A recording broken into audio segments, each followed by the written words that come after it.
Good. Welcome to the show, Jack Garrett Jones. Thank you very much. How you doing? Excited to be. Yep, all good, all good. Just trying to be healthy and drinking my apple cider vinegar, which apparently is a thing. Kelly got one of those. Yeah. What does it do? Supposedly, what that makes you poop? Makes you poop? Not particularly. It's supposed to give you energy, as far as I know. Oh, really? We got that thing. We've got bacteria. We got spirulina the other day. Like it's like a powder. I think it's made of like algae. How do you say? Like the plants under water. What's the word? Yeah, algae. Algae. Yeah, I don't know. To put in the smoothies. Apparently, it's protein. Really, I feel like if it's good, you're gonna have to send me a link to that, and I will buy some. I'll send you. I'm more protein in my life. I was telling you I'm having a night tea since you're the most English person that I know, but it's not without milk. It's like a ginger lemon because it's late at night here in Spain. So absolutely, but yeah, you don't want to be having like proper black tea at this time of night. Otherwise, you'll never sleep. Right. It's all about rooibos to me. Sort of like pretend black tea from South Africa that is naturally decaf. God, I feel like such a food nerd right now. But is that an English thing, or you know this because you're very well traveled? Pretty big in the UK. Yeah, it's right, like you either have decaf tea in the evening, when you've got your tea craving, but you want to sleep. You have decaf normal, or you have your rooibos. Rooibos. See, I've seen it. Like it comes in mixes, like rooibos and other flavors. Yeah. It comes in. Yeah. My mother, big fan. Yeah, good stuff. Jack, you are in Vancouver, west coast of Canada. Exactly.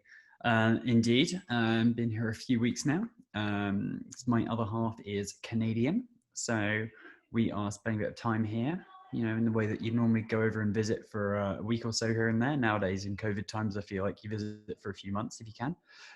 So yeah, that is the plan. But the plan is to stay for a few months and then you don't know, or back to London. So, goodness knows. The idea is that you'll be here until Christmas. Okay. Including Christmas. Have you met the in-laws yet? Met the in-laws. They're very lovely. Nice. I'm an only child in a very small family of fairly reserved English people. This is a very large family of very outgoing, chatty Canadians who are petrifying but lovely. I'm going to go home for Christmas. So it's just me, my parents, and my 104-year-old grandmother. So we're going to go have some family time. Go grandma. What do you call her, your grandma? So has many names. She goes by Irene or Joan or just Anne. These names are not in her ID, or how many of these are in the ID? So she's Irene Joan in her ID, but Anne is apparently my fault from when I was like a small child, and I couldn't say Gran with the G, and it just came out as Anne, and that stuck.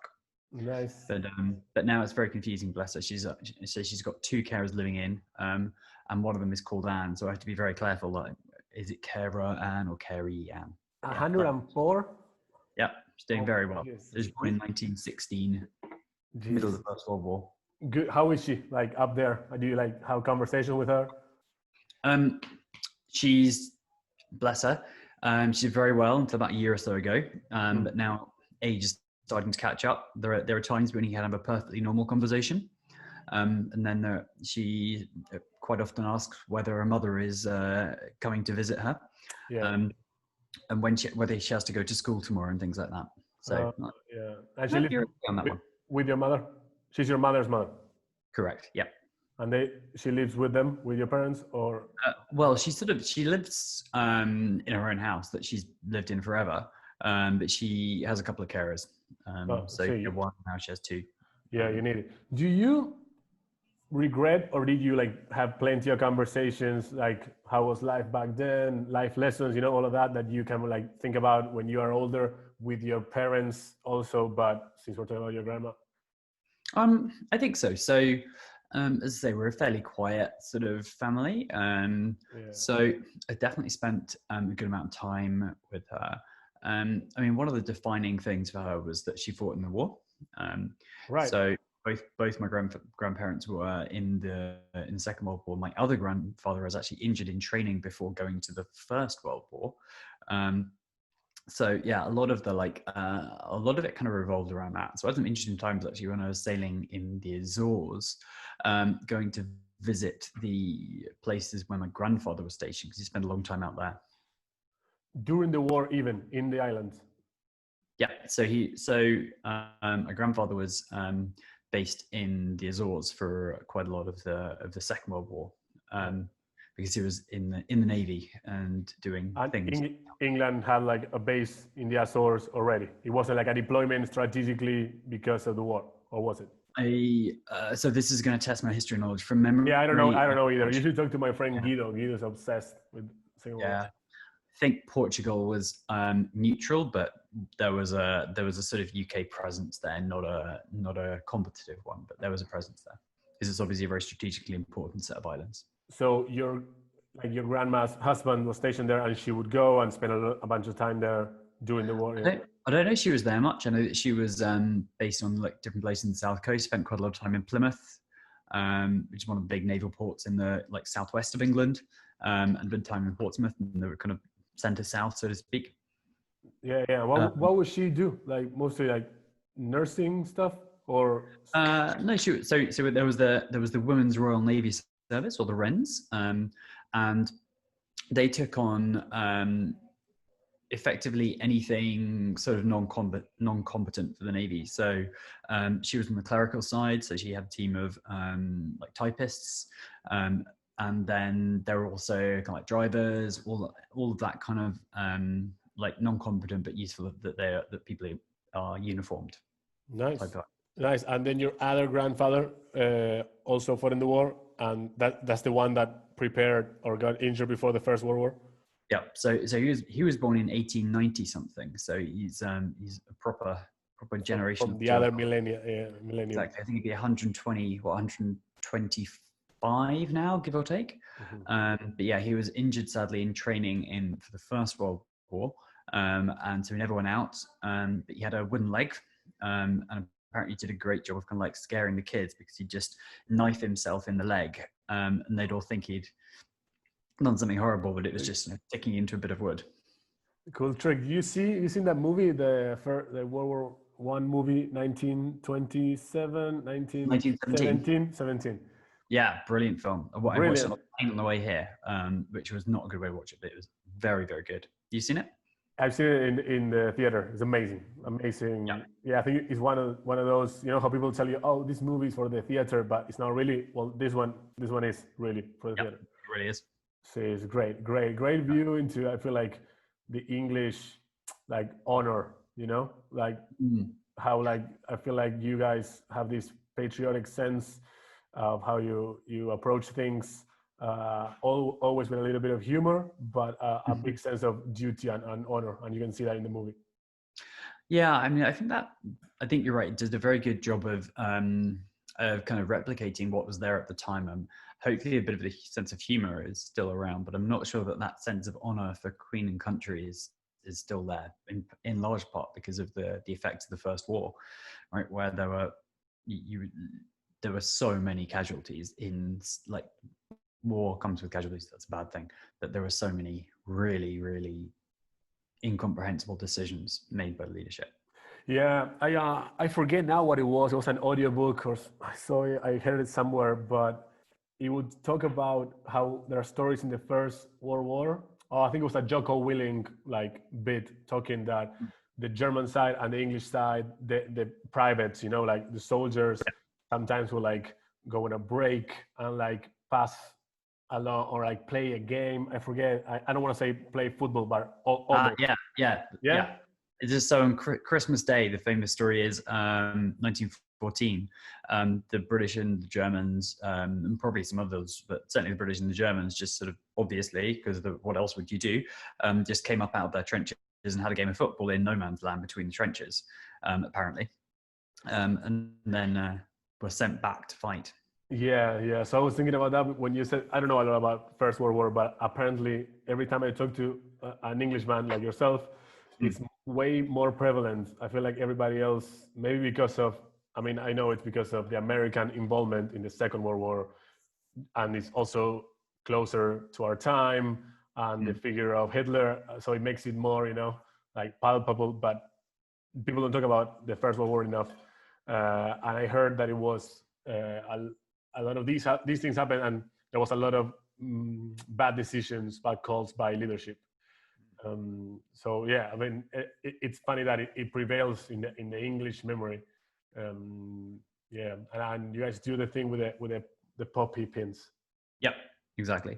Do you think it's going away? That I mean, I think it's a thing that's happening all over, that people now have different values, or it's just cool to hate on old values, and they like cherry pick, and they present a case that is like, oh, but these people, like the Queen is living off of taxes and blah blah blah, and they like do the most like 5-year-old argument against monarchy, and everybody just monarchy bad. They repeat. You think is happening now? I mean, right, obviously, yeah, as you say, attitudes are changing. I feel like support for the monarchy in the UK is surprisingly like strong.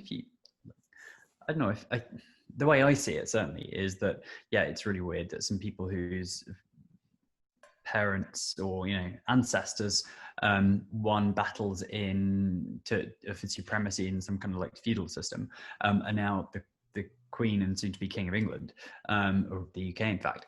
I'd almost think about what the other option is, which you get, to me, another dodgy politician.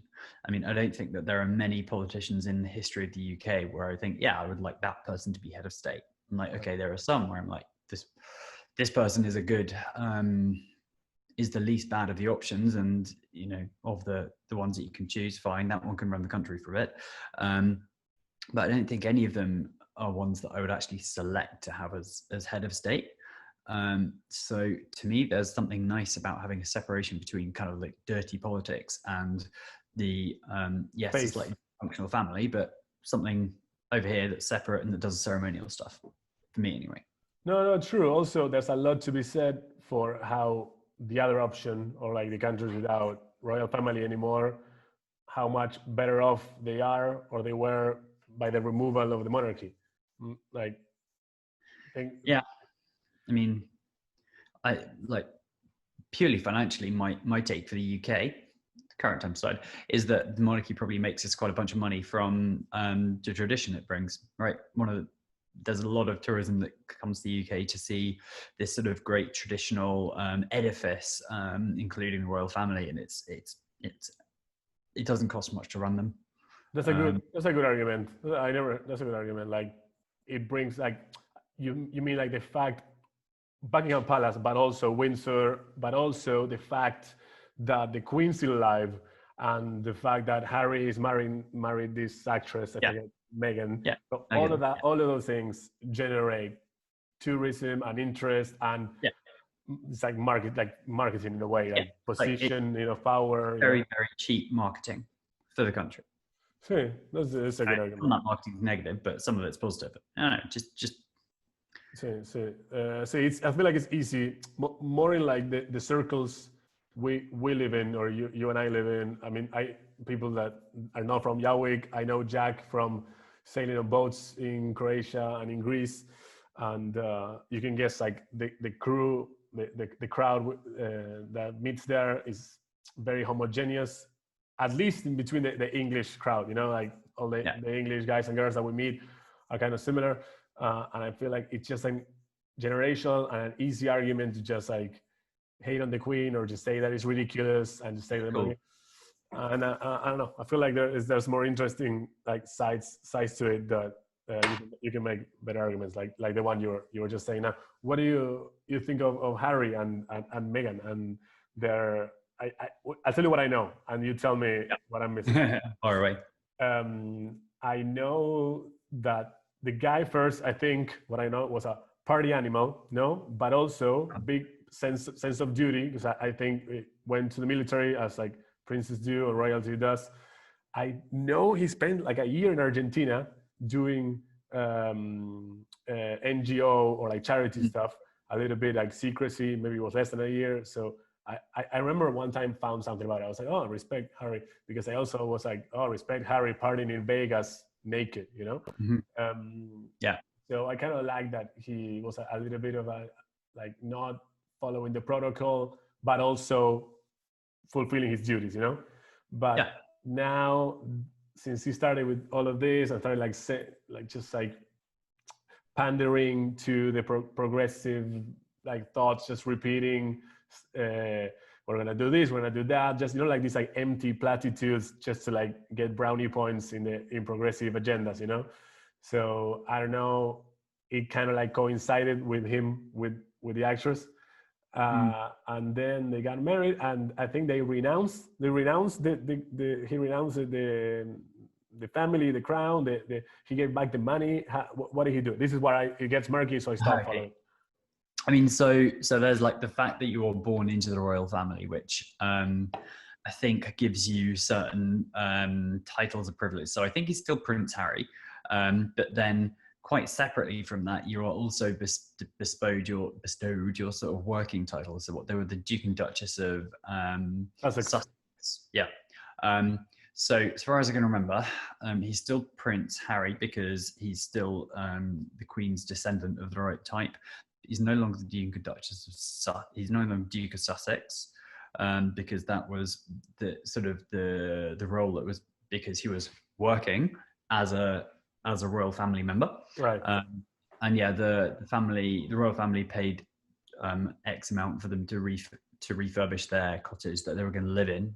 That was what it was. The sea cottage. That was what it was. Yeah. Where is the cottage? It's called Frogmore Cottage. I think it's just outside Windsor. So it's kind of like near Windsor Castle, Windsor Palace, I think, but I'm really not an expert. Okay. So he gave back that money and he's living there, or he moved to LA and now he's just God knows where he lives. So he was originally going to move to Canada, and then there's talk of LA. So I think he's this side of the pond, as far as I know. But I don't know what's happened to the cottage. Presumably someone else has moved in. Oh, okay. All these things sort of circle around, and different bits of the family live in them at different times. Okay. What do you think? You don't care. You know, at this point it doesn't matter, because he's also like number 5 in like the succession. No? Oh, more than that now. More than that. Oh, okay. I think because there would be Charles, then William, then another, then their 3 children, and then Harry. So he's at least 6. But yeah, I don't know. I think it's one of those things that it's the first time, right, in recent history that somebody has wanted to almost resign from the role, from the job of being a royal. And I think that people should be able to do that. I think it's actually kind of a shame the way it was handled. It sounds like it wasn't handled very well. But to me, the fact that you happen to be born into a certain family shouldn't define your entire future. True. Like now, like putting on like the opposite hat of what I was saying before, as much as I don't like all this like pandering, in a way it's kind of cool that it's like somebody with like a big profile gets to choose, okay, like I was born in this, but some things I don't want, like I want something else. Yeah. I'm out. Yeah. I mean, like, I really don't know. I feel like I've not at all followed what he says and what his views are, but he's certainly been really active in helping disabled veterans. So the Invictus Games, which is something he's been doing since long before Meghan. Huh. So it does fit to me that he has, like, he wants to have a sense of purpose, right? He wants to be able to do something. He's not going to be future king, right. But he's got a bit of a platform that he wants to use for good. Everybody, you think of William, right? Like everybody thinks like, okay, once like if the Queen is gone at any point, if she's not the alien I'm starting to think she is. Indeed, that's when she's 150. William. Yeah, Jesus. I saw her in where did I see her? Like inside a car on, what's the park? I forget the park in like not Holland Park, but they have another the Kensington Palace. Where's it? Gardens. Yep. Yeah. Kensington Gardens, one of them. St James's Park. No, it's further west. It's further west. Regent's Park. I forget. Kensington Palace is in Kensington Gardens. Yeah. Okay, so it was like coming out of Kensington Palace. Okay. So I was just like, I think it was jogging, and then they were like stopping people, but like you would do to like let some like deer cross the street. It wasn't like a big, like some security, some like policemen with no guns, like England, classic England, and then 2 cars and the Queen in the second car. Jesus, the Queen. Yeah, that sounds about right. Yeah. Yeah. Like, so do you think it's gonna be William at some point? So William. Well, I mean, it'll be Charles first in theory. Yeah, we'll see what. Yeah. Yeah, in theory. And then, in theory, William. But what, Charles is 70 something.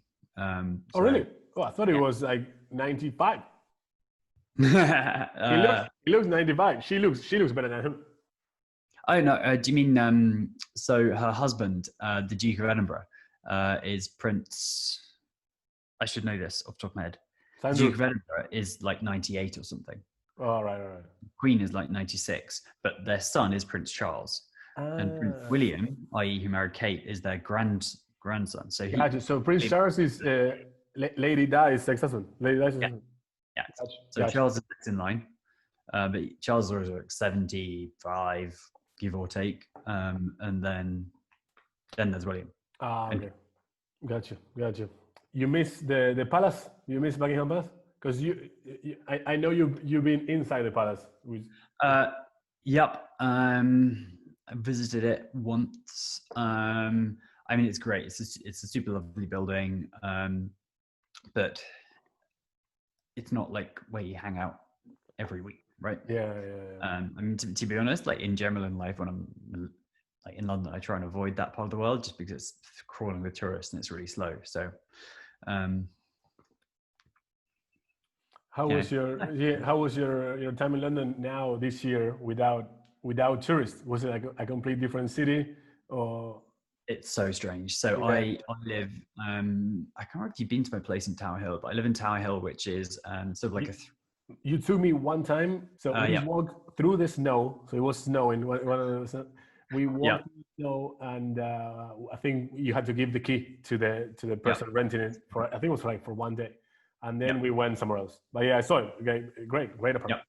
So like it's great. It's exactly the kind of flat that you want when you are working somewhere central, you're living central, and you never go home other than to sleep and change clothes.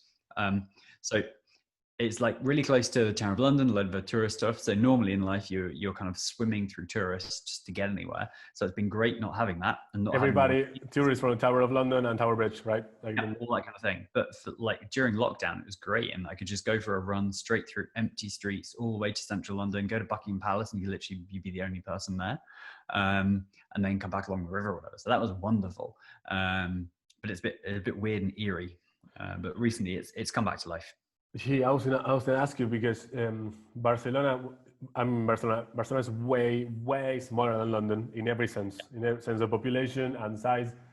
But in August, when the locals go away for the summer, even like a lot of restaurants or places that should be making a lot of their money from tourists, they close anyway. They don't care, holiday.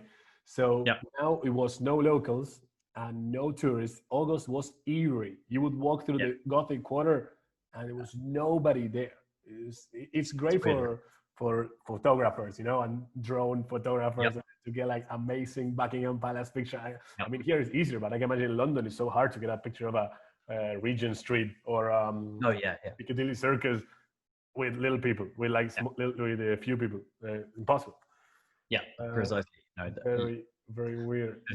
I would say the majority of the people you saw out mid-lockdown were either Instagrammers trying to get cool photos of them in deserted cities, or professional photographers getting like stock photos. And then you can sell it to the London Tourism Committee or office, whatever. No? Exactly. So no, it was a weird time, right? And we're still in the middle of it a bit, but not too much. Man, how is it in Vancouver now that you just got there? I'll tell you about here. Even Barcelona, in Spain, they closed bars and restaurants a week ago, and now we have curfew, which is I heard about this. So what, you've got to be home by 9 or something? By 10. By 10, they change it depending on the province, the region. Here is 10. Some other places is 11. Some places is midnight. Right. So it's not too bad, but the fact that you have to be home and like police it's outside, and then last night, for example, was the first night of the curfew. I was out later because I went to a radio station to promote the place where I'm working at, and I had like authorization. So if you're doing work and they sign like a little like paper, like stamp it. But they dropped me off on the way back here, like a block away, and I was walking home, and I'm very close to Plaza España, which is like a big roundabout Right. where the fountain is. So a lot of police there. So I was like kind of like jogging home. So like I don't even want to like have to show, you know. Yeah, exactly. It's already like a weird feeling. So It's very weird. nobody believes now. Anybody like Angela Merkel said, "There's no way we're going back to lockdowns," and then she goes and says, "Oh, this is out of our hands."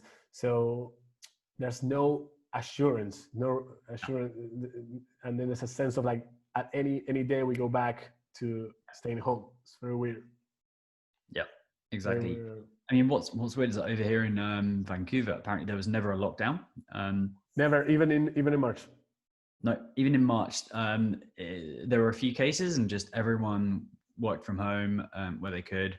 Bars and restaurants often closed up or were pretty empty, but there was never anything required, never anything mandated.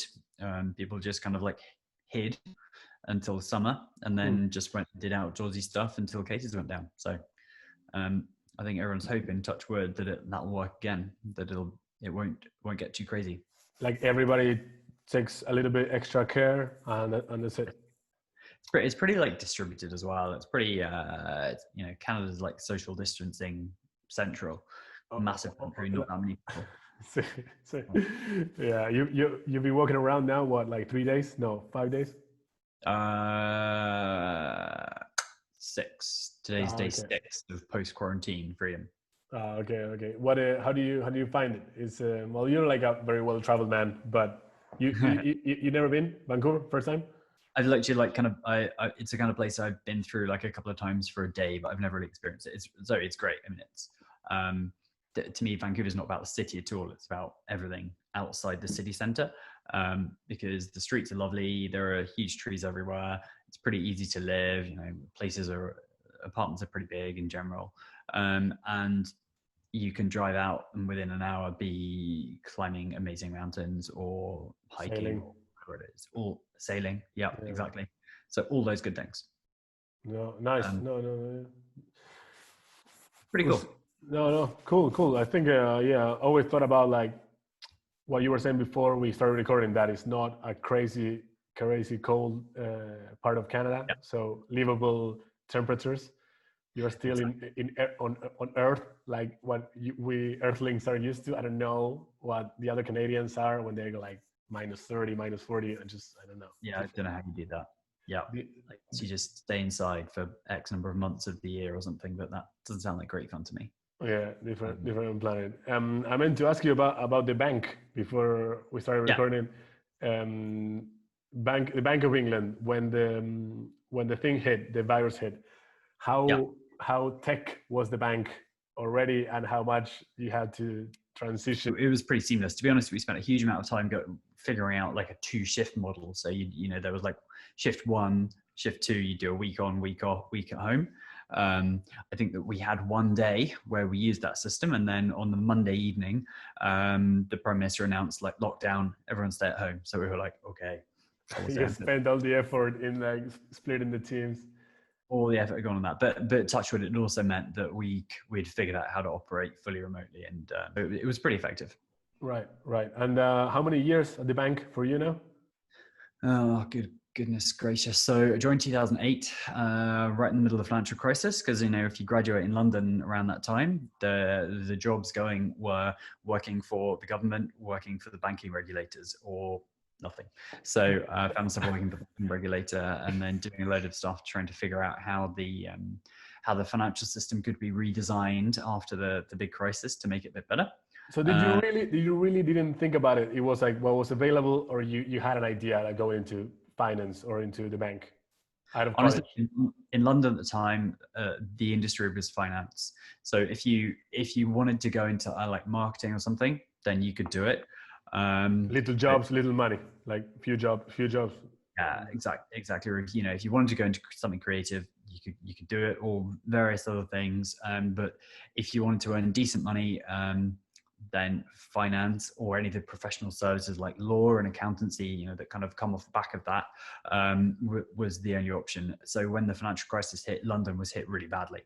And, you know, when you graduated in that time, I remember thinking that it was the Financial Services Authority, the Bank of England, and the government that were the only place that were materially recruiting. So that's where I ended up. And did you think, oh, this is temporary because of the crisis, and then in 3 years, I'll see where I go, and then 12 years later, still? Yeah, it was one of those things where I'd never had like a kind of firm career goal that I want to be here. Yeah, preaching to the choir here. Yeah, exactly. It's the best way of doing your life. Don't have goals, and you can't, you know, mess them up and not achieve them. So I figured I'll give it a few years, ride out the recession, and then I'll figure out what I want to do. And then I was 27, and I was like, what do I do now? So I thought I can sail, take a career break, a sabbatical, go and drive yachts around, which is where we met. So that worked quite well. Man, wait. And in the middle, you did the trip to Antarctica.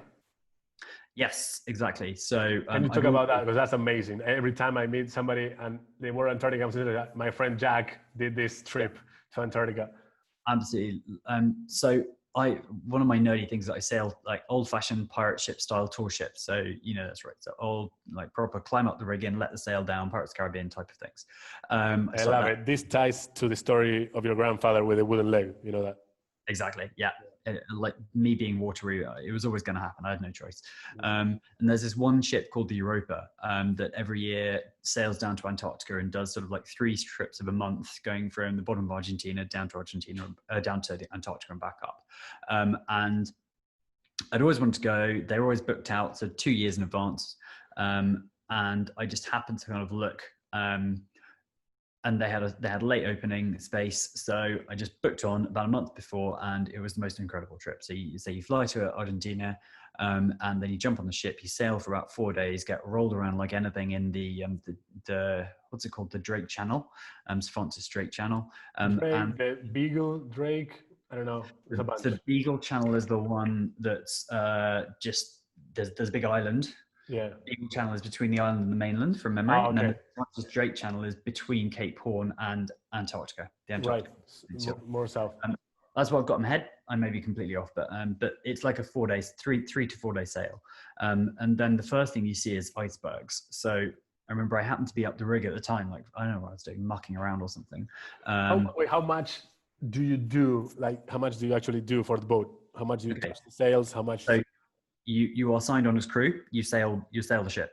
So you can be a bit more active or a bit less active. I'm a geek, so I was a bit more active. But yeah, you climb up the rig, you let sails out, you haul them in as and when they need to be trimmed. You stand watch on the bridge, all that kind of thing. You didn't know anybody, like you just went solo, and the crew was like from all over, Argentinians, English. Yeah, so they're like permanent crew from all over. Quite a lot of Dutch because ship's Dutch, few English. Few Argentinians, particularly doing like mountain guiding, and then the sort of when I say then the voyage crew, either kind of like paying guests. Who are time the crew from all over the world. Quite a few Australian, New Zealand, quite a few different European, a couple of American.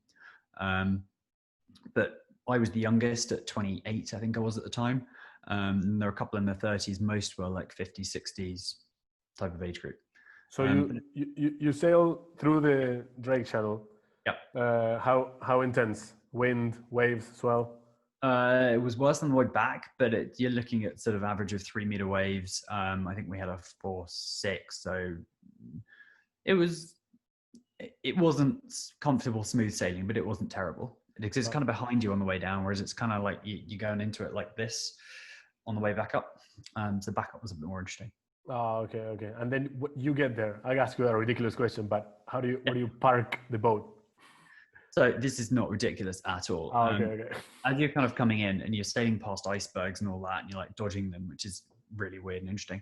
That it's called the first set of islands you come to are called the South Shetland Islands. And the first thing we did was just kind of drop anchor and go and look at some penguins, which are great. But the one that really, really struck me is that there's, I think it's called Desolation Island, which is basically a big hollowed out volcano. So if you imagine you're kind of going through a little channel and you're in this like almost circular kind of like pool of water that's hundreds of meters deep because it's a volcano.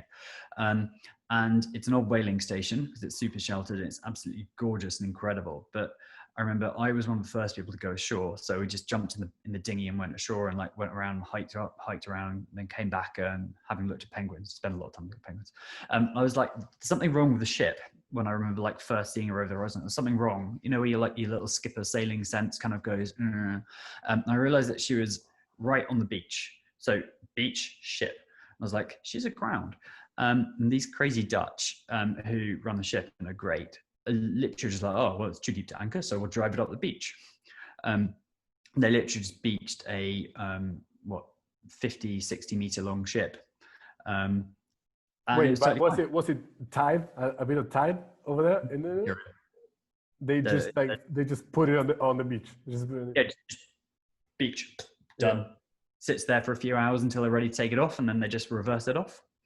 But the ship is like she was built in 1911, and she's that thick of cast iron or steel or whatever they used in 1911. So she's very solid in date. They'll even like just smash through the sea ice if it's in the way. Right. I was gonna ask you, like, does it do the classic like thing that I would think if you told me I was sailing in Antarctica, I would say, oh, are you doing the thing where the ship is cutting the ice on the water? So you feel it like your normal way. Normally go around. You feel it like on the deck. You feel it with your feet, like we're crashing against something and breaking as we go. So she's not a proper icebreaker, i.e. the ones that like sit up and crash. But they'll quite happily, if they're in like some sea ice, i.e. the stuff that's freshly frozen and is only pretty thin. Like the surface, right? Yeah, they'll have you just smash her into it and just cut a hole through it where they can. Which is pretty interesting. You know, you just kind of go bang, bang, bang. Hopefully get through. If you don't, just go back out and go all the way. Go the long way around. If the ice is too thick, yeah, you're just like, oh, we're not moving back. Yeah, look for a weaker spot. Exactly. Just go around it. But yeah, no, there are these sort of very, very salty Dutch people who just run the ship and are quite used to driving her into lumps of ice and that kind of thing. Speaking of cold in Canada, how cold was it there? So it hit 0 a couple of days ago. No, in Antarctica. Oh, Antarctica. Yeah. You kind of lose track of it after a while, to be honest. It's like you measure it in number of layers. So is today because there's a lot of people like coming and going because it's light the whole day, so there's usually like someone coming back in just to tell you what it's like. So you're like, all right, how many layers do they need? They're like, wear everything today, or you're okay without one or two. But yeah, normally you sort of wear 2 sets of thermals and then like some kind of like thick thing, and then a big thick woolen jumper, and then at least 2 jackets. And that'd be your like going ashore kit, or you're kind of being out and getting rolled around kit. Did you get wet at any point on the boat or on shore? Yeah, with super ice cold water. Yes. I mean, like I splashed out on some like Musto ocean kit, so you just you get wet all the time. You get it all the time. But can you do that trick where you like throw the water around and it freezes in the air? It was never that cold when I was there. It was never quite that bad. Because you would have an Instagram picture of that if you. I would definitely want an Instagram picture of that. Yeah, absolutely. But no, one person did go and like have a little lounge on an iceberg, but you needed a dry seat for that, which I didn't have. What is a dry seat? A dry suit. So like, okay. Like instead of the wetsuit, it fully keeps you. Dry. There's like a proper rubber seal there, and it's fully waterproof. So you wear a load of like warm layers underneath it. Cool. Cool. Great. And how many days total? Like 4 days going in? You said it was about 3 to get down there, 4 to come back. And when you are there, like, do you like camp or no? You just stay on the boat. On the ship. Yeah. But you said there, so they kind of divide the day into three. So you'll do maybe go and like look at penguins for one, Right. or you can kind of like visit a little penguin type of thing. You might go and see one of the research stations, which are actually really interesting. Often just go for a kind of like a hike, so to speak. So go up one of the mainland peaks to get some nice views or to see something interesting. Or you might go whale watching or iceberg watching, where like either you get in a little Gemini and you drive around these sort of big fields of dead icebergs, because the way the wind and the current works is that you often get these big bays, kind of like a few miles wide and deep, that are just full of old dead icebergs. So if you imagine an iceberg is kind of looks like that, or cracks off and kind of looks a bit like that, and then the bottom bit of it washes away where it's in contact with the water, and then the weight changes and then it spins, and then that happens again and then again and again. So you get these crazy beautiful shapes of icebergs where they've gone through hundreds of those cycles of being like that and then spinning, and they all get blown and washed into these big coves, and you just drive around a little dinghy and just looking at these amazing like sculptures of ice. And then you see like there will be seals and things floating around, which is interesting as well. Cool. And the ground is like, you have ground and you have ice. You have so they'll be floating in the water and you'll be in a little dinghy. Right. But when you go ashore or whatever island, you have like islands of dirt, of ground. It depends on the time of year. I went in February, so late in the season, and yes, there was dirt. There were proper kind of beaches made of like shingle and things. But it's obviously as you go higher up, it's snow.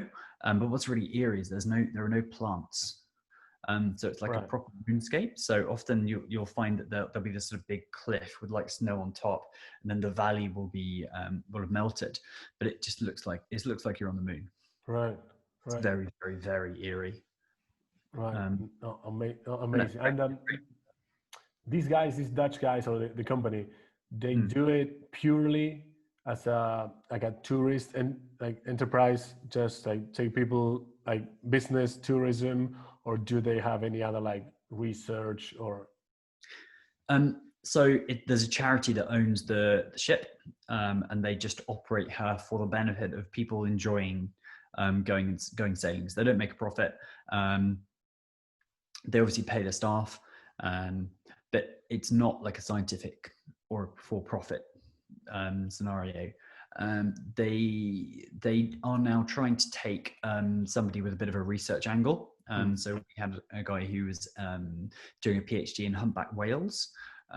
So he did a few bits of measurement and things, but I think that for him, to be honest, it was more a really useful experience to kind of understand the environment like earlier on in his career than you'd otherwise be able to do. You still in touch with anybody from the trip? Yeah, quite a few people. Yeah. Really? There's a little sort of crowd of like younger people who still keep in touch. Haven't seen them actually yet, but I saw one of them at Oktoberfest. Yeah, English. They were in London. No, there are very few English. There were no other Londoners. I think there are a couple of people from at the back of somewhere, but no, very few English. Don't know why. Oh, very cool. Very interesting. I'd love to do something like that one day. When I was working at the radio in Argentina, we had a few calls with somebody at the Marambio base, which is like the military Argentinian base over there. And yeah, very cool how like the guy was explaining how people live there, how they got internet access or not, how like what they ate. And I recently ran into a video. I'll find it for you, but I think it was a camp that you can go visit. It was a very well done like tourist company, and they show like a little airplane coming in, and it was done super like cool startup-y. You know what I'm talking about? So there's the British Antarctic Heritage Trust or something like that, which has the old British Antarctica Base A, which they've turned into like a little museum of where people used to sleep. And then there's a shop. There's apparently the world's furthest south tourist shop. And you can land near that. I don't know if it's that. But they also take penguins and do various bits of research while they're there. It could be. I'll find it for you. It's beautiful video, like done very like, you know, like cool intro music, boom, boom. Is this English base you're talking about? because of the islands you stole from us, or you had it from before? There's nothing to do with any kind of land there. Do you mean the Falklands? You mean the Mal- Malvinas? I'll send you another video that Kelly showed me. It's apparently they're making fun of Brooklyn accent, and the guy is saying, "Yeah, when you see the Falkland Islands, the what? Which islands? The Falkland Islands." And the guy is like talking like he's saying fucking. It's hilarious. Do you? I don't really know. Like, do you know what the the legality for like sovereign nations is down there? Like, I thought you like get a line Yeah. from the bottom, so like you are Argentina, you get a line, and then this is your piece of Antarctica. But It's that, and then there's some kind of treaty, right, that defines it as being as that countries can't claim it as part of their own country, I think. But then you have this weird like territorial claim system where there are different countries that all got various probably overlapping claims, and there's definitely a British claim to some of it. see, I feel like these treaties, they're like a little bit of a, okay, let's put like a pin, let's put a pin on this, and then when there's actually no more war, when we actually gotta go do something, we'll fight over it. Like the moon, we'll see how we distribute the moon when we're using the moon. Have you seen Space Force on Netflix? The one with Steve Carell. Oh yeah. Is it good? Yeah, I mean it's ridiculous, but we just finished watching yesterday, and it's exactly that kind of like who plants a flag here first type of thing. They have the guy from Family Guy, no? Seth MacFarlane. See that you gave me a good idea. We were thinking about what to watch now, like while we're like having dinner and stuff. We watched, Emily in Paris. You seen that one? I've heard of it. I've never seen it. What's the story? It's super social media. It's a girl she's Phil Collins' daughter, the actress. In the show, she's a social media manager or something like that at an agency, and the agency buys a French agency, so they send her as the American representative in France. Right. So the whole like funny thing of the show is that the clash of cultures, how like she comes in and she comes with like all the American mannerisms, and she like discovers how the French are. I feel like you'd appreciate it because like I feel like the English and the French have a very interesting relationship. So I think you would agree with what they say from what I know of the French, or the French that I met, or the Parisians, I should say. Yeah. You know what's cool, which shows you like the cool people you meet over the years with sailing and yachting and stuff. Yeah. I was watching the first episode, and the fourth name I see is I know that name, and then it comes to me. I had the guy on my boat 2017. On the media boat. Yeah. I had the media boat. And we had a couple of guys doing a promo video, and this guy Lucas Bravo was an actor already in France, and he plays the girl's like main love interest. Is her neighbor, so it's a big part. It's not cool. So I instantly WhatsApp him. Hadn't talked to him in like 2 years, and he had the same number. He's like, "Oh man, like good to hear from you." Last, like he probably doesn't remember. We're looking into doing another trip. And the guy has like 1 million Instagram followers now, like 1 million Instagram followers. Awesome. It's crazy. That sounds super cool. Sounds great though. So it's cool. I've been thinking a lot about like I wanted to hear your ideas for career moves, but you know how with coronavirus everybody's like doing something. I'm doing this thing, recording this, like an excuse to like get in touch with you or with Matt Ross, or we got friends from Argentina, and then like because I like the podcast, and I feel like it's cool to talk about whatever, like different points of view and like ideas and stuff. I don't know what will happen, but I was thinking about doing also a newsletter, which is like a cool thing to do now, apparently. I don't know about what. Maybe. Yeah. Say again, newsletter about what? About, I don't know. This is the problem, but I feel like you get to know so many people. Like if you travel around and you're very social, like us, and then you have like a cool like network or audience, if you like, and then I don't know, we'll see from there. Like, you know how like you can, I don't know what you're thinking about doing now, but you can start from like okay, product, this is the product, and then you see how do I sell it, where do I sell it, where's my client, where's my customer, or you can start with the audience. I'm gonna start with the audience and then see where it goes, because I feel like everybody's doing something now. Yeah. I mean, it's true. I feel like, yeah, there are a few people who are like stuck in or just in jobs, but most people are trying to do something else. Yeah, like, I mean, a lot of people, I feel like with the virus, they were playing it safe in different various degrees, and then the virus kind of like took it away, and they were thinking, well, if I'm gonna, if nothing's safe or secure and everything, whatever thing can take it away from me, I might as well do something I want to try. I feel like it's a lot of like, well, was it something that happened to you, but you were already thinking of leaving London, of leaving? Yeah, I mean, I don't know how I managed to stay in one place for like 10, 12 years, because that drove me slightly crazy. But I think also I realized that my job was interesting after the financial crisis because we were genuinely like, it sounds silly, but we were doing our little part of changing the world and making it a better place. No, but I get it, because you were like in the shit at the main bank of one of the top economies in the world. Yeah, we're we were redesigning one of the biggest financial systems as well, which is kind of cool. And then that was done, and then we were sort of like, what now? And for me, it really struck me that I have a lot of weird, crazy, wacky ideas, which aren't very useful at the Bank of England because it's a very stable, solid, sensible organization.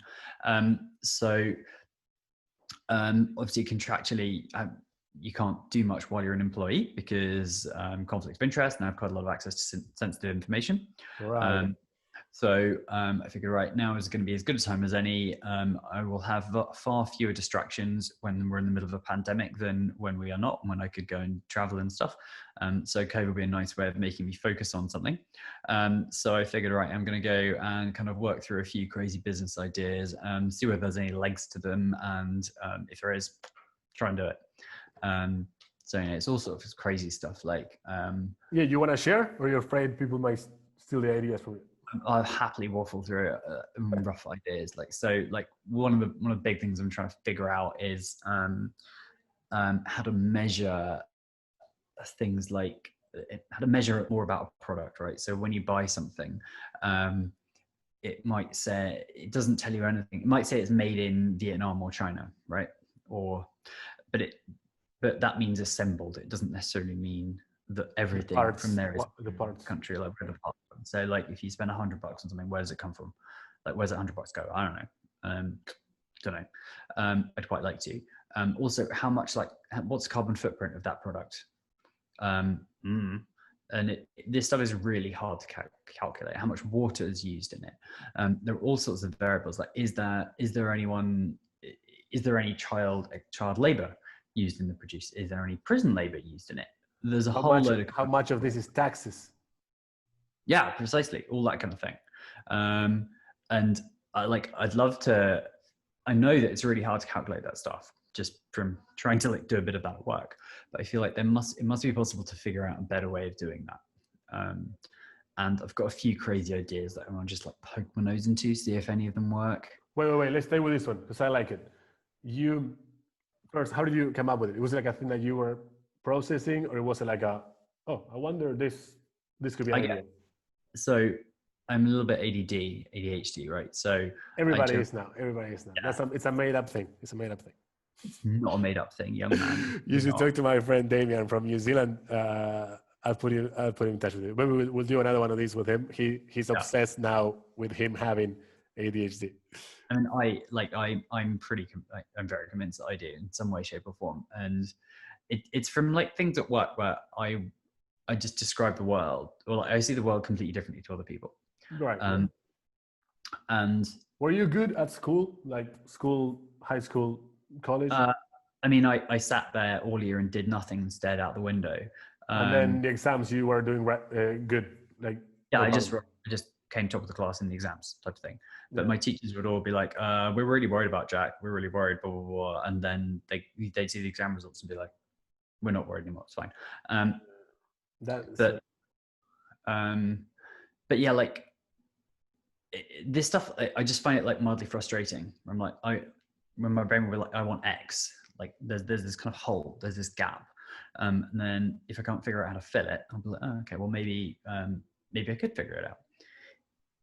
So it's things like that I want to like try and poke my nose into. I like it. I like it a lot. I feel like you can approach it in like a million reasons. You can take the conscious consumer approach, as in consumers want to know more and more where the food comes from. So that extrapolates into like where the parts of the mouse come from, how much of it is taxed, what are these companies doing? Because now everybody wants to know what like the final company is doing, but you are thinking of tracing it back. But what I want to do is try and make it so at the moment you can do it, right? I'm sure that Apple will have all of this information. But Apple is also the most valuable and well-funded company in the world. I'm trying to think, is there a way to make this easier for the rest of the world? For a new company that's selling pins for clothes or something, whatever. Exactly, yeah. But do you think this is that the government official in you a little bit talking, because I feel like it has to be enforced a little bit.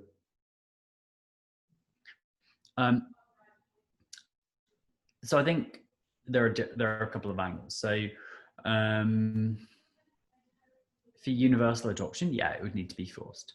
But I do think that there are a number of companies out there, particularly like those targeting Generation Z, who are theoretically more kind of environmentally conscious than us or those above us, who really want to demonstrate the value of their product in being environmentally conscious, for example.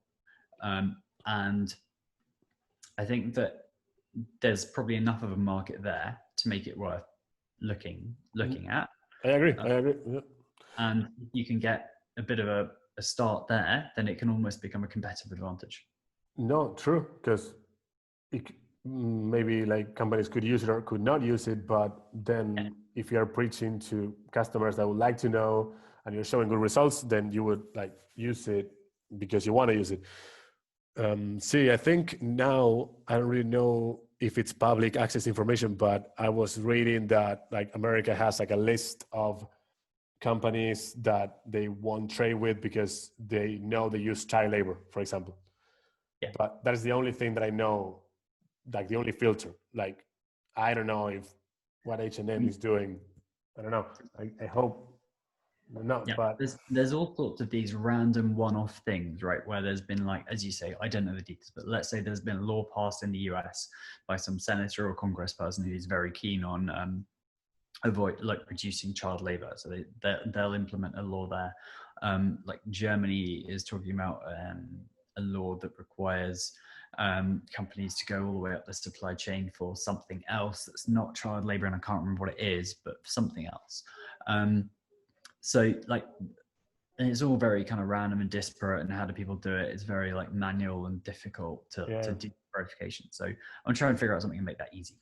I'll give you like devil's advocate opinions for like possible problems that I foresee.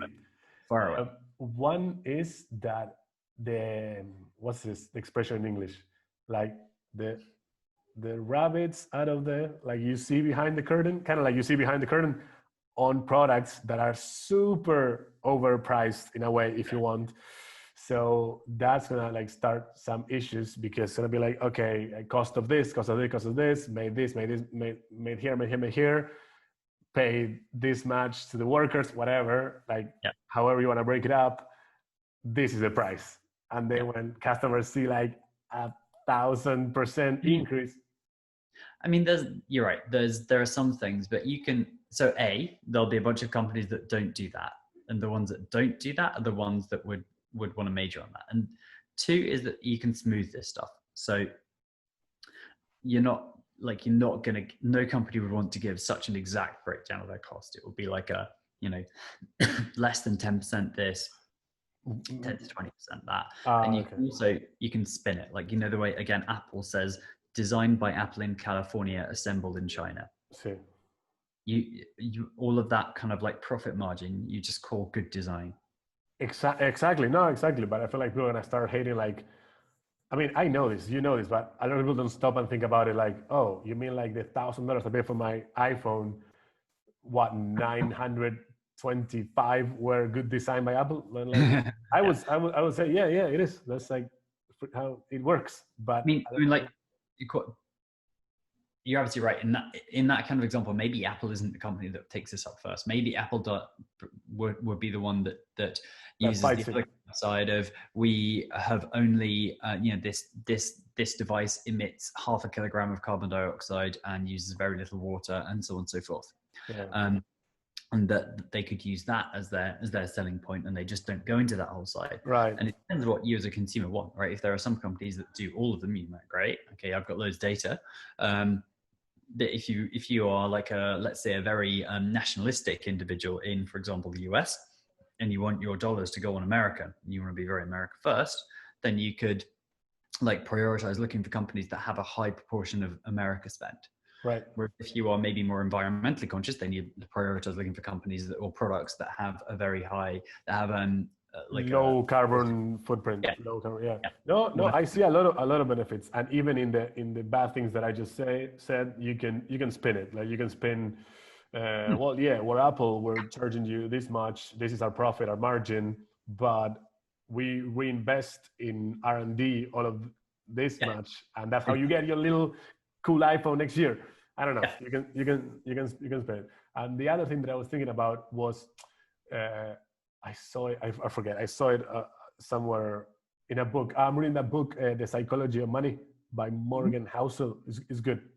It's like quick stories. Yeah. It's very in vogue right now. And the guy was saying how everything's relative and different points of view, because I'm saying an example, a kid in China was writing about how his mom was working at a sweatshop, and I think it gets shut down because it's a sweatshop, or like somebody denounces it.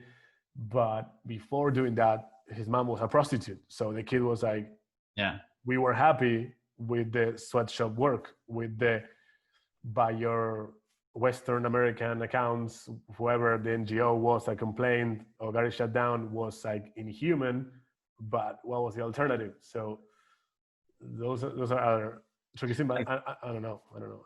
Yeah, I completely agree. And that is one of these really challenging things, right? And particularly if you, let's say you want to make sure that all your suppliers pay a certain amount, a certain proportion, that let's say they all pay above average for the local economy in which they're based.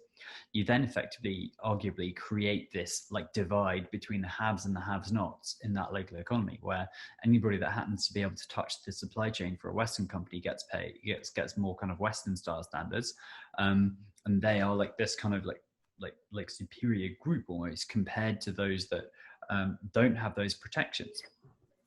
So how do you manage that risk? Or for example, like there are a lot of British companies use call centers in India and the Philippines. Or in Argentina soon. We're the new outsourcing place. Yeah. Really? Yeah. So here's to me is a really interesting question to exactly the point you made, that if you've got this if you try and apply almost like a similar set of working standards that you would in Europe to Philippines, India, Argentina, I don't know how they compare to the ones that are there that for everybody, but you end up with those that are able to be sufficiently educated to get into working for us in the supply chain for a Western company, end up with a huge advantage over those that, for example, don't have that education. So what do you also have to maybe try and have like something to fund some education, so that those that would otherwise be stuck outside that world can get into it?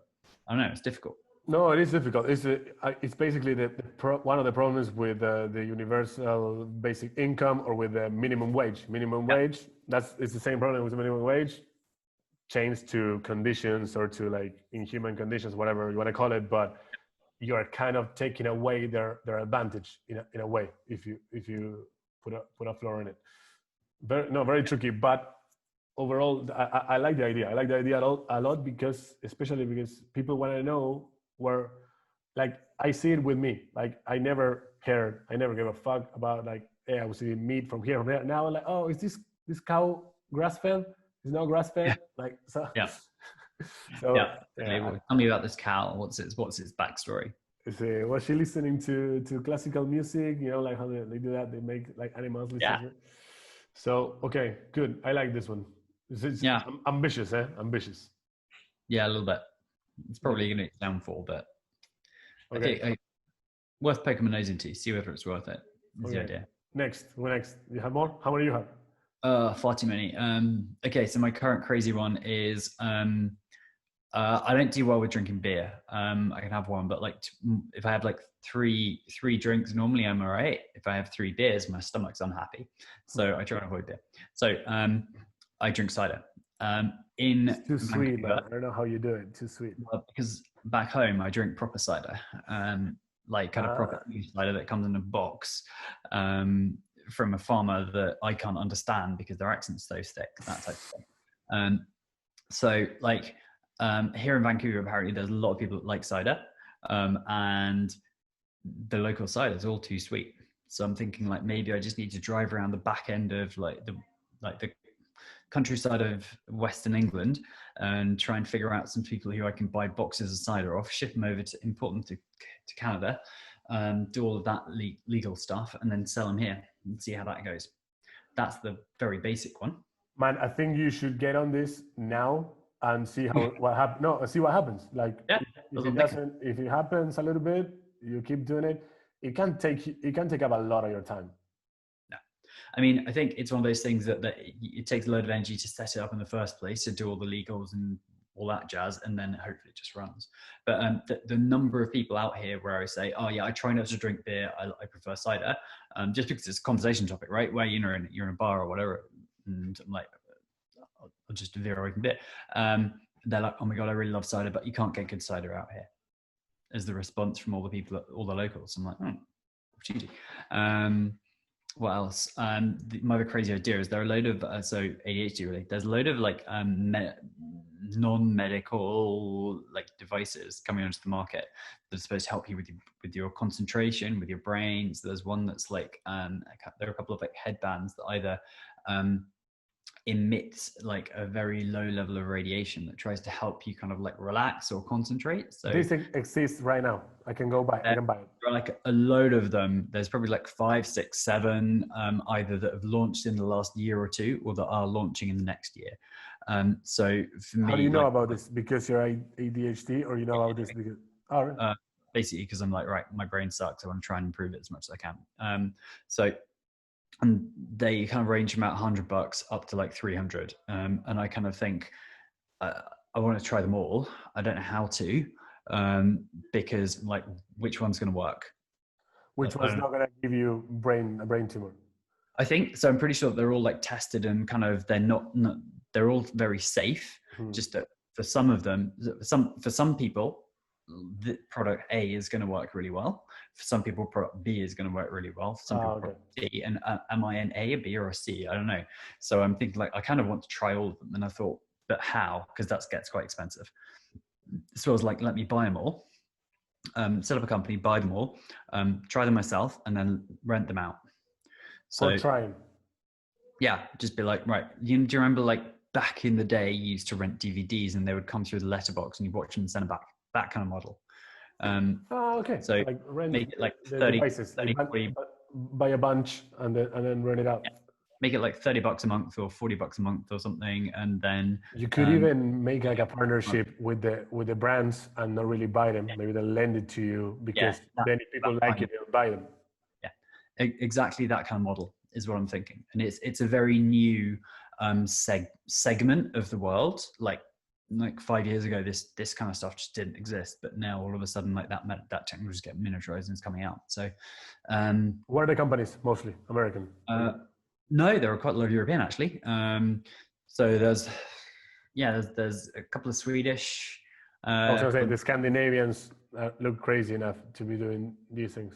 Yeah, that kind of thing. Yeah. They're like all over. There's no one like real cluster. I think it's fair to say. See, no, I can see a lot of people getting into this because now also everybody is into supplements. Yeah, exactly. So this is kind of the same. Precisely that kind of thing. And these things are all like they're totally non-invasive. A lot of them are quite passive. So like there's one that's being developed, which is really cool. It's like they're like earpods, but they have like a like a little device that goes there and that just listens to your brainwaves. So it's like It touches. It doesn't penetrate. It touches. oh yeah, it just touches. It's not some kind of like Elon Musk Neuralink drill a hole in your brain. I was gonna say. It's basically a miniaturized version of you know, if you have like a load of electrodes on your heart, it's like an electrocardiogram. Oh yeah. Just to listen, and then you can also have an EEG, which is electrodes on your brain to listen to your brain. It's that technology miniaturized into something that just goes there, and then it kind of figures out when you're concentrating and sitting there and listening, and when you get distracted, it just beeps at you and so it basically says, "Oi, get back, work." And there's another one on your waistband and that listens to your breath. And this is really cool, really nerdy. I got very obsessed with the science of this, but the way you breathe apparently is measurably different depending on what your brain is doing. So if you are concentrating on something and focus in like a state of like the kind of flow state that people describe, but there's very badly the Sherlock Holmes amusement. Yeah. You can people have measurably different breathing patterns in that to if they are doing this. And again, there's this little thing which just sits there and either like buzzes at you when you get just distracted, or I think there's an app that on your phone that like turns yellow and flashes at you or something when you get distracted. So this is a separate function from the person you were telling me about that it enhances. This is like an alarm, and the other function is like an enhancement. So those ones are both kind of like they're like an alarm for when you get distracted. There's one which is called. I'm very worried about this alarm when you get distracted. Like how President Xi is going to use it in China with the kids. I'm very worried about the implications. I have no comment at all on how you could misuse this stuff, but I want it because I get distracted easily. Right. So that's what it's like for me, and I know there are a lot of other people who like me who get distracted really easily. It's so frustrating. But yeah, that kind of thing. And there's one which sounds so cool, and mine is getting delivered in December, which I've already bought. So it's awesome. It sits on there, and again it's purely passive. It kind of listens to where your blood flow is, or figures out where your blood flow is through some kind of clever technology. I can't remember exactly what it is, but you have like your whole brain, like the blood flow. It's focused on your frontal lobe because most of your kind of like executive functions, your like the stuff that makes you human is up in this bit, and you have a game on your iPhone or on your phone, and you control it by just thinking. So yeah, doesn't Elon say that people are gonna open the Teslas with their brain? I think he says like people. It's sure. already done. It's already done. I don't know if it's done yet, but certainly like this kind of thing is exactly that. And the idea is that you can like train yourself to use specific bits of your brain to access Cool. I wonder how it translates with, like all these techniques for memorization, how people like memorize like a whole book, and you create a memory palace or a memory town, and people create, and then like they talk about, I don't know, but they talk about how they're navigating their brain. Yeah. So maybe there's something to it. It happens also with muscles. Like I've been doing some, this is funny because I've been doing some workouts and I'm doing a lot of glutes, a lot of my butt, because apparently I can't access it. I can, like get to the muscle, use it. Because I mean, a lot of running, and then you run with your like hip flexor and your quads. Yeah. So I wasn't using my glutes apparently. So now I'm working on regenerating the neural little cable. Yeah, it's exactly that kind of thing. But trying to strengthen the way you use your brain, which is really hard to measure, right? Because you can't see it. Cool.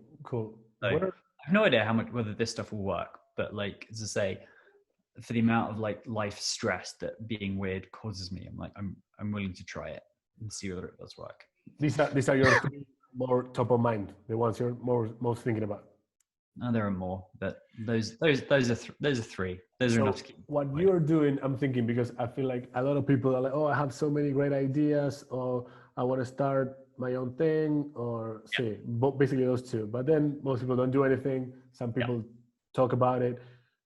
What you are doing now, besides going to meet your in-laws and hanging out with them, some moose in Canada, you said, I'm going to stop 1 year and I'm going to pursue one Yeah. or a bunch of these things. So basically what I'm going to do is write out a bunch of business plans. So I'm going to try and get them all down to 1, max 2 pages. And then find that there are a load of different like analytical frameworks out there for assessing your startup idea. I'm just going to run them all through those things. And then try and like find, there are a load of people out there in the startup world, and even kind of like friends I've met through Yacht Week and whatever, who know about this kind of stuff. I'm just going to like go and talk to them and be like, look, here are some sort of synthesized ideas.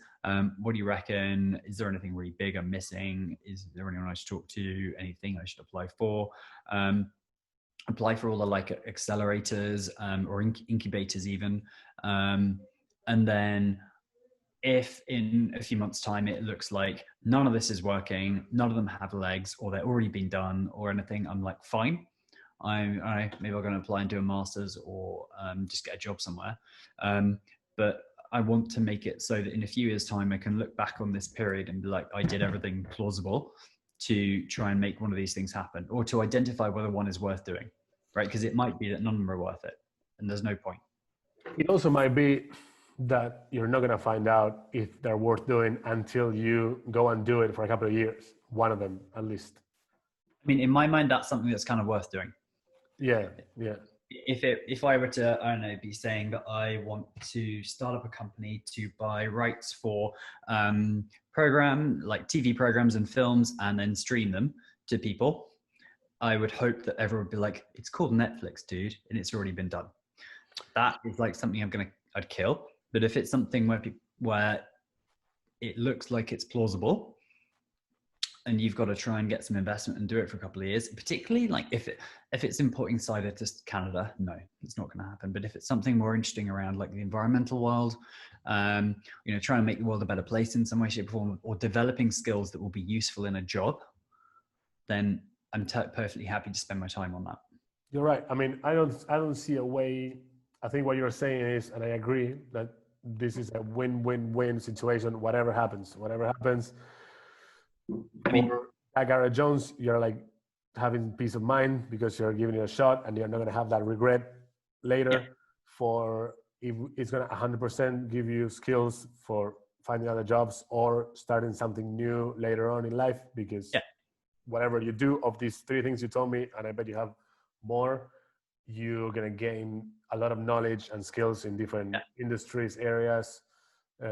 So yeah, I think it's great. It's great. But also I was thinking that it might not be so black and white as, oh, this thing can be done, cannot be done.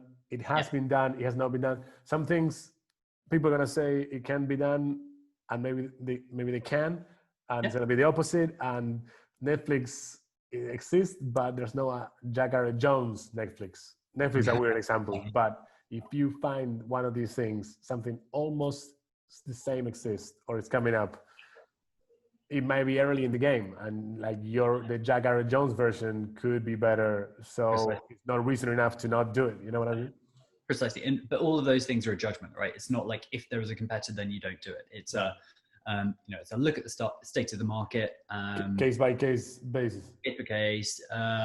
There'll be, what's the rough cost of starting the thing up? What's going to be ongoing costs? What's the cost of customer acquisition? All those kinds of things. What's competition look like? All of those go into like a big pot of whether you want to do it. And it might be that there are some where it's like a really busy market, and I just don't think I've got anything to add. But there are some where it might be like, there's never a business idea, right, that is definitely going to work. Right. So you always accept there's a bit of risk, but so long as there's one that seems like it's not crazy, that seems like it's on the balance of risks worth a year or so of time in trying to get some funding, why not? But what I think school from the cider project, and if you have more like that, you could get those balls rolling easily because you don't need like massive funding. So that's what I'm thinking. If you have a few like that, maybe you can already kind of start working. So it also like gives you a sense of moving forward. Then you'll see, because it might take up a lot of your time, and then you won't have time to do the bigger things. So then maybe you have to choose. But I feel like if you start with those, I mean, also exactly knowing the way that my brain works, I find it far easier to do something if I've got someone telling me what to do, or if I've got like 3 different things, so I can do a bit of this, a bit of this, and a bit of this. So yeah, I think if I start with some easy stuff, see whether that works, and then that will give me some time to work on the harder stuff. I feel like we're very similar. That's why like I feel like we became close very quickly on Yawig too, because like very curious minds, like things that we do. You meet so many people, and then you can see who's like just making conversation and who's like wants to know how you think, where you're coming from, how did you end up here with me doing the same thing. I came from this, doing all this. Like how did your roadmap look like? Yeah, exactly. So I feel like that's a thing that we share. And I was just thinking when you were talking, like I have the same kind of fear of the regret, you know, like the getting older. Like I have a lot of gray hairs now. I don't know if you see. Oh yeah, you're getting a bit salty there. I mean, me too. Don't worry about it. Man, but you still have good hair. So like the regret, like getting older, it's like I have to try, at least try, you know. But I have major problems picking something. Maybe it's an excuse that I tell myself. Maybe you can help me with this. Like this is your ADHD, dude. Yeah, I know. That's what it is. So nothing I like so much that I can say, okay, I'm gonna try this. I feel like, you know, like a virgin picking like the perfect moment for the first time. And it doesn't have to be like, okay, we're gonna drive down like the main straight, like 300 kilometers an hour. It could be a lot of little small bets. It should be a lot of little small bets. And then like iterations. And I know all of these things in my head, but I can't just like bring myself to go and pick a few and do it. I don't know if you had this problem. I don't know if you had this problem, but it's what I have now. In my life. Yeah. For example, this newsletter that I told you I want to start, I don't even know what I want it to be about. So like people, people say, oh, just do it about you, or like things that you like. And I'm like, yeah, whatever. But like later on, like who's gonna like pay me for things that I like? That thing happens. I feel like that thing happens after you prove yourself in another domain and you're like world class in another domain, and then you do more general stuff, you know, like example is this Joe Rogan podcast, like what I'm like listening to like all day, every day almost now. The guy's major stand-up comedian, TV host, UFC commentator. So then, you know, he's not like nobody talking, you know, and then you become so big that like you're a product, you know, and you use Logitech. So I don't know. And I feel like I missed a lot of opportunities. I have a memory of Kid Bottomley in Montenegro, you know. We're in Montenegro in the big club, like the stadium. What was it called? Hill. Yeah. Something Hill. I was ill, but that one. Yeah. See, something Hill. A big nightclub turned like EDM festival club in Budva, Montenegro. Yeah. And I'm telling Kid, I'm thinking of going to London and just like living in London. And he goes, yeah, like I can like introduce you to some people. Like, what do you want to do? What is your job? And I couldn't answer. I was like, I don't know. I was like, what is your job? And I feel like I have that thing playing in my head, and I think I wasted so many opportunities for not being able to just fucking choose, you know, this, you know.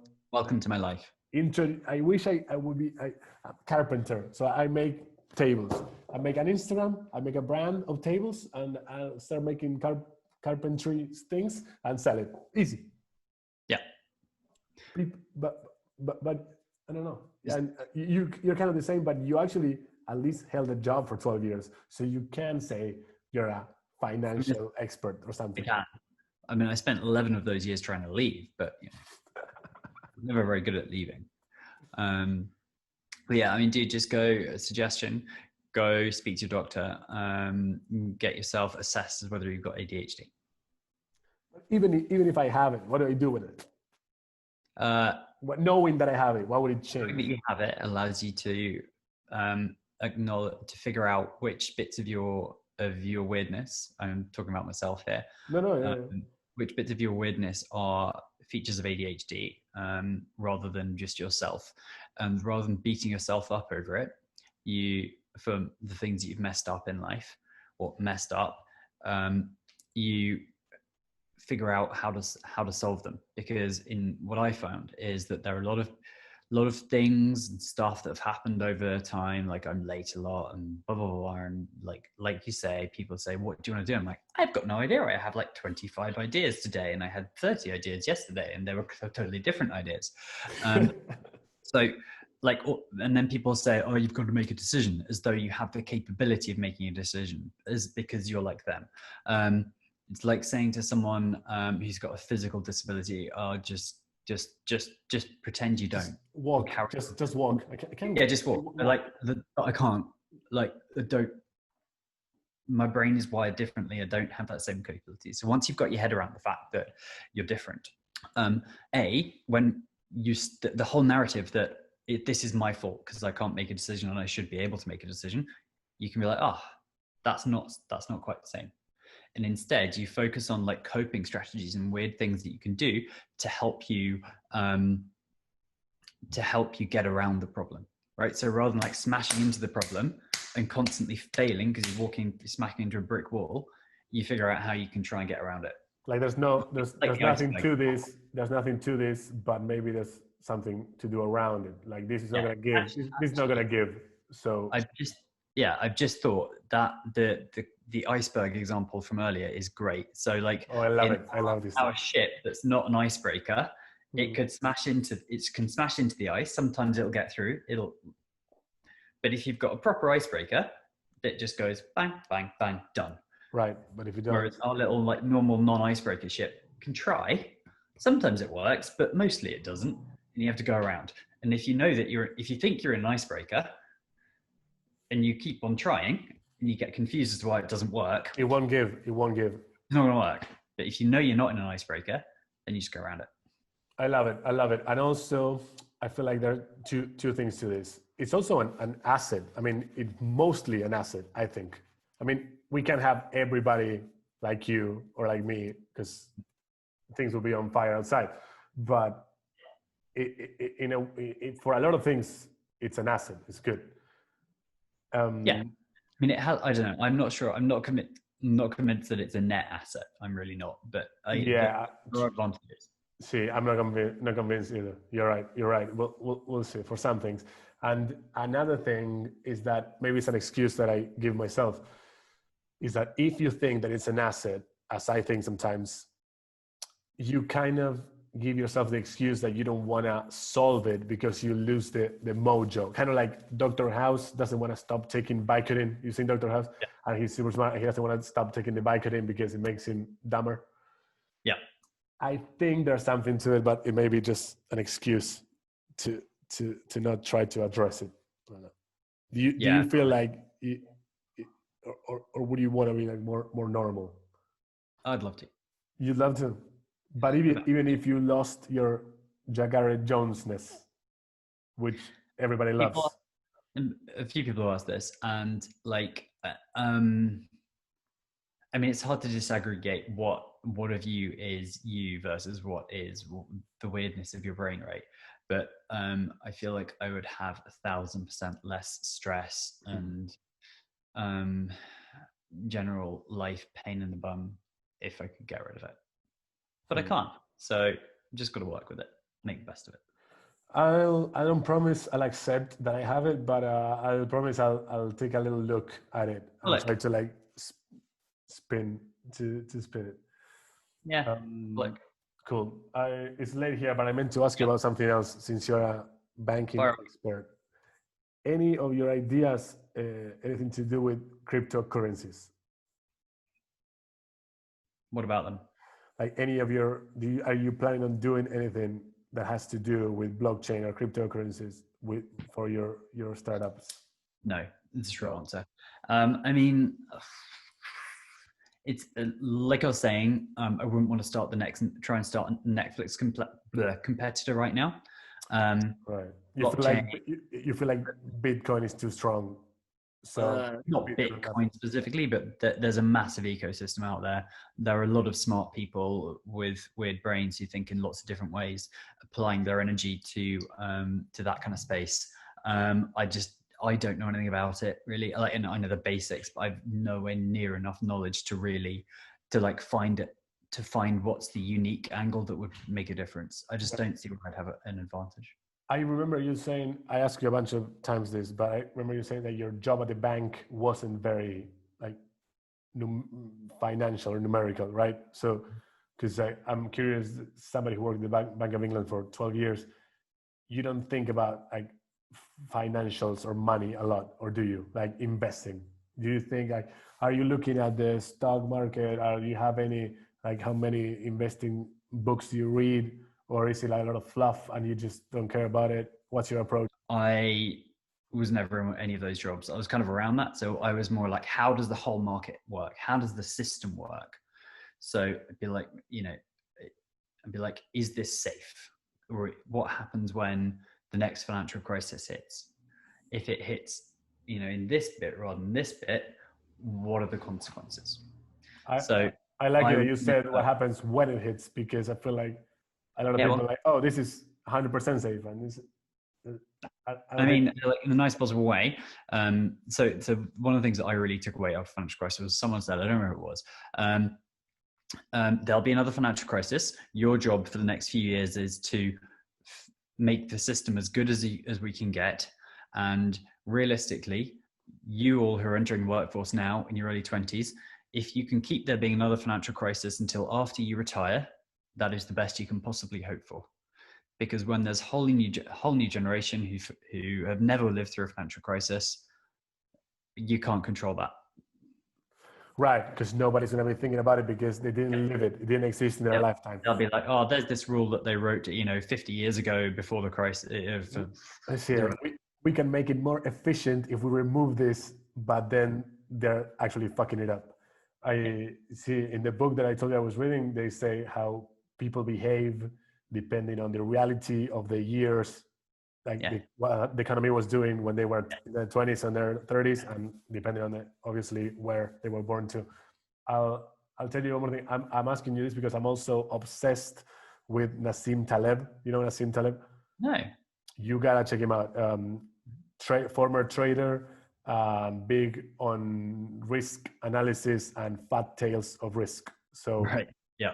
He's very like on that side of the aisle, and basically says that all economists are idiots, and people who say they understand risk and they know 100% what's going to happen, they don't know what they're talking about, and that's how everything blows up in the end.